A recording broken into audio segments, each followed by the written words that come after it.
চীনের রাজধানী বেইজিংয়ের হৃদয়ে এমন এক রহস্যময় জায়গা যেখানে সাধারণ মন্ত্রী তো দূরের কথা, অনেক বিদেশি রাষ্ট্রপ্রধানদেরও প্রবেশের অনুমতি নেই। চীনা কমিউনিস্ট পার্টির গোপন ক্ষমতার কেন্দ্র ঝংনাংহাইয়ের রাজকীয় সেই গোপন বাগান এবার ঘুরে দেখলেন খোদ মার্কিন প্রেসিডেন্ট ডোনাল্ড ট্রাম্প। আর সেখানেই ঘটে গেল এক অদ্ভুত হাস্যরসাত্মক কূটনৈতিক মুহূর্ত।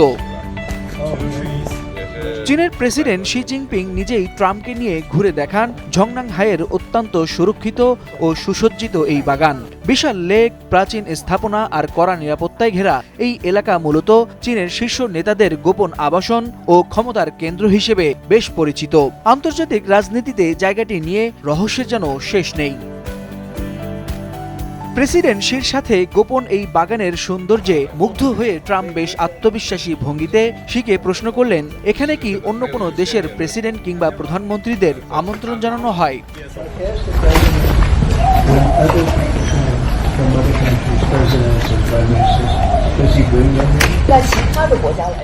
প্রশ্নটা শুনে মুহূর্তের জন্য পরিবেশ যেন আরো নীরব হয়ে যায়, কারণ ট্রাম্পের কণ্ঠে তখন এক ধরনের গর্ব অনুভব হচ্ছিল, যেন তিনি ভাবছিলেন এই বিশেষ আমন্ত্রণ হয়তো একমাত্র তার জন্যই, এবং তিনি হয়তো একমাত্র বিদেশি রাষ্ট্রপ্রধান যে কিনা চীনা প্রভাবশালী নেতাদের এই গোপন বাগানে প্রবেশ করেছেন। কিন্তু শি জিনপিং এর তাৎক্ষণিক জবাবে বদলে যায় পুরো দৃশ্য।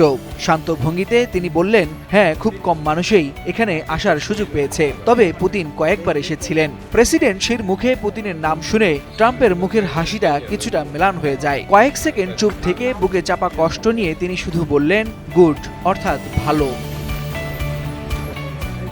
আন্তর্জাতিক রাজনীতির কড়া হিসাব নিকাশের মাঝেও এই ছোট্ট মুহূর্ত এখন সামাজিক যোগাযোগ মাধ্যমে হাস্যরসের খোরাক হয়ে উঠেছে। কেউ বলছেন ট্রাম্প হয়তো ভেবেছিলেন তিনি প্রথমবারের মতো ইতিহাস গড়তে যাচ্ছেন চীনা প্রভাবশালী নেতাদের এই গোপন বাগানে প্রবেশ করার মাধ্যমে। আবার কেউ বলছেন শি জিনপিং এক বাক্যেই বুঝিয়ে দিলেন বেইজিং এর সবচেয়ে গোপন দরজাগুলো কার জন্য আগে থেকেই খোলা রয়েছে।